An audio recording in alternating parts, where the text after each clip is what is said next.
ibibazo ni byinshi muri iyi si ya none, ntibidatiza mbabare ariyo wigeze ufasha. Umubwiriza avuga ko byose ari ubusa, ndashimana inshuti uzahembwa na Yesu.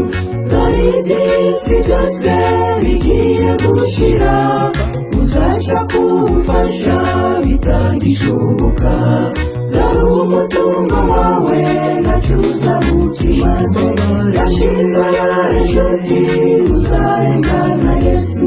Dore iby'isi byose bigiye gushira, uzaca kumufasha bitagishoboka.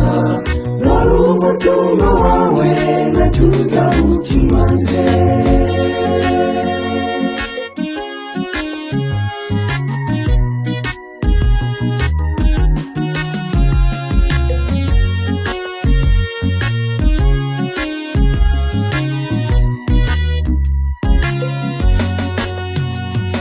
Umuntu mureba yavutse ari ikirema, kandi ntigipfa amatwi ntacyo yakwimarira. Mushuti gira neza mutuvungukarira, we kuba nka Lazaro na Nyamutunzi. Bashikire mashuti uzahembwa na Yesu. Dore iby'isi byose bigiye gushira, uzaca kumufasha bitagishoboka. Dore umutungo wawe ntacyo uzamukimaze, bashikire mashuti uzahembwa na Yesu. Dore iby'isi byose bigiye gushira, uzaca kumufasha bitagishoboka. Dore umutungo wawe ntacyo uzamukimaze, bashikire mashuti uzahembwa na Yesu. Dore iby'isi byose bigiye gushira, uzaca kumufasha bitagishoboka.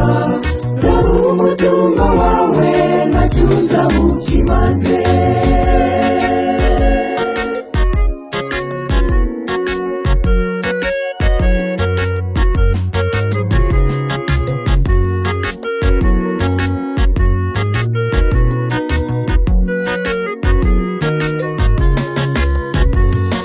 Igihe gito cyane umwami akagaruka, imiruho yose Yesu azayirura.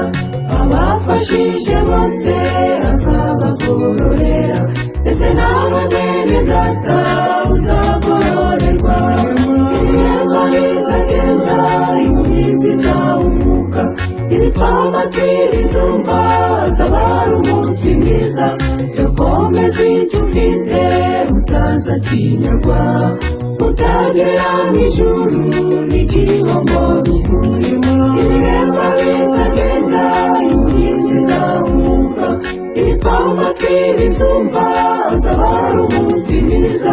Cyo komeza icyo ufite utazakinyagwa, utagera mu ijuru n'igihombo bikurimo. Utagera mu ijuru n'igihombo bikurimo. Utagera mu ijuru